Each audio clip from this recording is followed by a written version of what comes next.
इस्माइल हानिया की मौत पर ईरान की रिवॉल्यूशनरी गार्ड ने एक बड़ा दावा किया है और दावा यह है कि हमास चीफ को मिसाइल अटैक में मार गिराया गया है और इसमें इजराइल की मदद अमेरिका ने भी की है। लेकिन इससे भी बड़ी खबर गाजा से है, जहां हानिया के राइट हैंड याह्या सिनवार को सुरंग के अंदर ही चारों तरफ से घेर लिया गया है।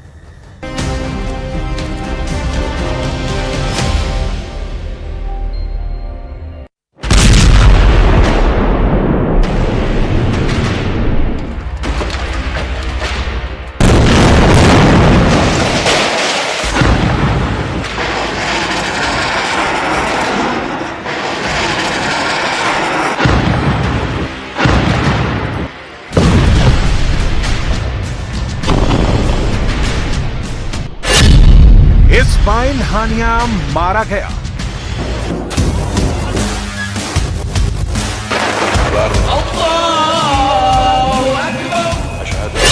मोहम्मद ताइफ मारा गया।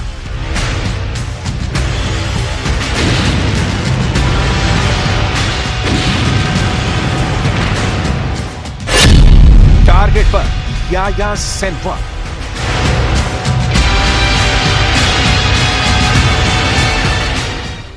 गाजा पूरी तरह तबाह है। रफा में भी कोई सलामत नहीं। ठीक वही तस्वीर अब वेस्ट बैंक के तुलकरम की दिखाई देने लगी है।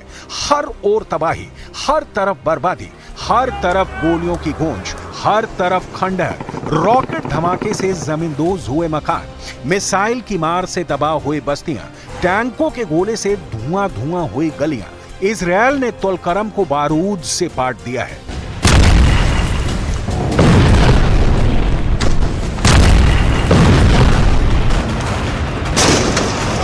तुलकरम में इजरायल की एयर स्ट्राइक में 5 की मौत हुई है। आईडीएफ ने दावा किया है कि इस हवाई हमले में हमास का एक टॉप कमांडर ढेर हो गया है। आईडीएफ ने यह हमला कतर में हानिया का जनाजा उठने के बाद अंजाम दिया। 2 अगस्त को कतर में हानिया को दफनाया गया। दोहा में हानिया को विदाई देने हमास का लीडर खलील अल हया पहुंचा था। उधर हानिया को कब्र में पहुंचाया गया, इधर इजरायल ने गाजा में कोहराम मचा दिया।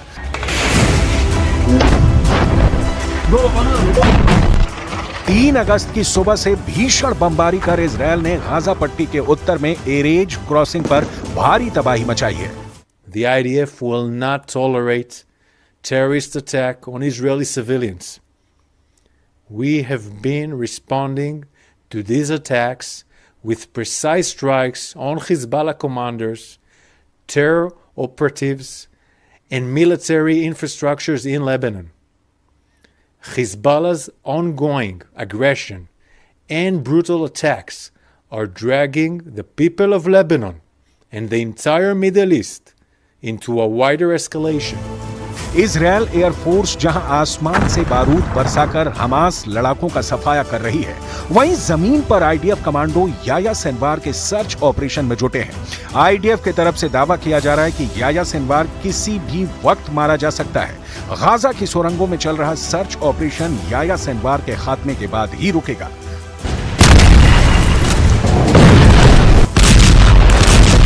आईडीएफ की तरफ से दावा किया जा रहा है कि याह्या सिनवार किसी भी वक्त मारा जा सकता है। गाजा की सुरंगों में चल रहा सर्च ऑपरेशन याह्या सिनवार के खात्मे के बाद ही रुकेगा। इजरायली सेना गाजा में हमास चीफ याह्या सिनवार के सीक्रेट अड्डे तक पहुंच गई है। इजरायली मीडिया आउटलेट ने बताया अब फोर्स खान यूनिस और रफा के बीच ऐसे इलाके की तरफ बढ़ रही है जहां अब तक ऑपरेशन नहीं किया गया है। इजरायली सेना ने दावा किया कि हमास के सुरंगों के बड़े नेटवर्क का पता लगाया जा चुका है। ये टनल नेटवर्क इतना बड़ा है कि इसमें गाजा पट्टी के उत्तर में एरेज क्रॉसिंग के पास से एंट्री करके दक्षिण में रफा के बाहर निकला जा सकता है। सेना ने बताया कि खान यूनिस के ऑपरेशन के दौरान डिवीजन हमास नेता को पकड़ने के बहुत करीब थी। सिनवार चप्पल पहने और निहत्थे घूम रहा था। आईडीएफ ने गाजा में रेड के दौरान गिरफ्तार किए गए लोगों से सिनवार के बारे में महत्वपूर्ण जानकारी मिल रही है। सिनवार के ठिकाने की निशानदेही हमास के कब्जे से रिहा हुए इजरायली बंधक ने भी किया है। असल में जमीनी हमले की शुरुआत में एक इजरायल की बंधक का सामना सिनवार से हुआ था। महिला बंधक रिहाई से पहले उसी सुरंग में गई थी जहां से वक्त गुजरा। मीडिया रिपोर्ट के मुताबिक इजरायल की स्पेशल यूनिट अब उन्हीं सुरंगों में घुसकर हमास का सफाया कर रही है। हालांकि हमास को ऐसे हमले का अंदाजा भी नहीं था। हमास इन सुरंगों का इस्तेमाल 3 काम के लिए करता है। हमास लड़ाके युद्ध के दौरान जान बचाने के लिए सुरंग में सुरक्षित पनाह लेते हैं। इसके अलावा लड़ाई के बीच थकान मिटाने के लिए हमास लड़ाके सुरंग में जा छिपते हैं। हमास फाइटर सुरंग के रास्ते एक जगह से दूसरे जगह भी बदलते हैं। लेकिन सिनवार हर वक्त इन्हीं सुरंगों में छिपकर रहता है। कभी कभार ही वो सुरंग से बाहर खुली हवा लेने निकलता है। 10 महीने से जारी युद्ध के बीच सिनवार को 2 बार खुले में घूमते हुए देखा गया है। आईडीएफ के टॉप ऑफिसर्स मानने लगे हैं कि हमास के ज्यादातर लड़ाके लंबे समय तक सुरंग में नहीं रह सकते हैं। युद्ध के बीच हमास के 3 लड़ाकों ने आईडीएफ के सामने सरेंडर तक कर दिया है। आईडीएफ की 98 डिवीजन को इसलिए सुरंग में ऑपरेशन तेज करने के ऑर्डर मिले हैं। याह्या सिनवार इजरायल की हिट लिस्ट में सबसे टॉप पर है। इस हमास लीडर से नेतन्याहू सबसे ज्यादा नफरत करते हैं क्योंकि सिनवार पूरे इजरायल को चिढ़ाने का कांड कर चुका है। पिस्तौल के साथ सिनवार की ये तस्वीर देखिए। इस तस्वीर की बड़ी खौफनाक कहानी है। 11 नवंबर 2018 को इजरायली स्पेशल फोर्स की टीम ने दक्षिणी गाजा पट्टी के खान यूनुस में बड़ा ऑपरेशन अंजाम देने जा रही थी, जिसकी खबर हमास के खुफिया शाखा अल कसम खुफिया विभाग को लग गई। हमास के लड़ाकों ने तब इजरायली स्पेशल फोर्स की गाड़ियों को घेर लिया था।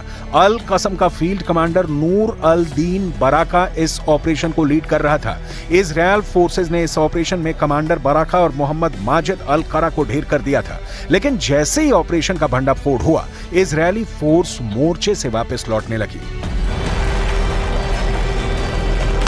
लेकिन अल कासम के लड़ाकों ने जोरदार हमला शुरू कर इजरायल कमांडोज को घेर लिया। तब इजरायली लड़ाकू विमानों, ड्रोन और हेलीकॉप्टरों ने पीछा कर रहे हमास के आतंकियों पर दर्जनों हवाई हमले किए। भारी हवाई कवर के बावजूद हमास के अल कसम ब्रिगेड के लड़ाकों ने पीछा करना जारी रखा। इस दौरान इजरायली सेना का एक हेलीकॉप्टर सीमा पर लगी बाड़ के पास उतरा और भारी गोलीबारी में भाग ले रहे इजरायली कमांडो के जीवित और मारे गए लोगों के शवों को बाहर निकाला। इस मुठभेड़ के बाद हमास के अल कसम ब्रिगेड ने दावा किया कि उसने इजरायली एलीट कमांडो फोर्स की टीम को भारी नुकसान पहुंचाया है और उसके कमांडर को मार डाला है। मारे गए कमांडर की निजी पिस्तौल को याह्या सिनवार को तोहफे में दिया गया। उसी पिस्तौल को दिखाकर सिनवार नेतन्याहू को चिढ़ाता रहा है। सिनवार को हमास का सबसे कट्टर और खूंखार लीडर कहा जाता है। 62 साल के याह्या सिनवार को अबू इब्राहिम के नाम से भी जाना जाता है। सिनवार का जन्म गाजा पट्टी के दक्षिणी इलाके के खान यूनुस के शरणार्थी कैंप में हुआ था। याह्या सिनवार को पहली बार इजरायल ने 1982 में गिरफ्तार किया था। उस समय उसकी उम्र 19 साल थी। 1985 में सिनवार दोबारा गिरफ्तार किया गया। सिनवार 1985 में हमास के संस्थापक शेख अहमद यासीन के करीब आया। सिनवार को गाजा पट्टी में हमास चीफ का पद दिया गया। बीबीसी की एक रिपोर्ट के मुताबिक सिनवार ने इजरायल के लिए जासूसी करने के शक में एक आदमी को उसके भाई के हाथों ही जिंदा दफन करवा दिया था। हैरानी की बात यह है कि दफन करने का काम किसी फावड़े से नहीं बल्कि चम्मच से किया गया था। ऐसे क्रूर कारनामों के चलते सिनवार को खान यूनुस का कसाई कहा जाने लगा। सिनवार के करीबी भी उससे खौफ खाते हैं। कहा जाता है कि जिसने सिनवार की बात नहीं मानी उसे वो मौत के घाट उतार देता है। सिनवार ने साल 2015 में हमास कमांडर महमूद इश्तवी को टॉर्चर कर जान ले ली थी। इश्तवी पर समलैंगिकता और पैसों की हेराफेरी का आरोप था। साल 2014 में सिनवार की मौत का भी ऐलान हुआ था। हालांकि कुछ वक्त बाद ये अफवाह साबित हुई थी। साल 2015 में सिनवार को अमेरिका ने आतंकी घोषित किया। सिनवार को ईरान का करीबी माना जाता है। इस वजह से भी सिनवार इजरायल के दुश्मनों में नंबर 1 है। इजरायली डिफेंस फोर्स सिनवार के अड्डे के बेहद करीब है। रफा और गाजा के बीच फैली सुरंगों के जाल में सिनवार के सीक्रेट अड्डे हैं। इजरायल के कमांडो इन सुरंगों में घुसकर मार काट मचा रहे हैं। जाहिर है सिनवार से सामना होते हुए उसका खेल भी उसी तरह खत्म होगा जैसे हानिया और दईफ का हुआ, क्योंकि नेतन्याहू को याह्या सिनवार के खात्मे तक सुकून नहीं मिलेगा।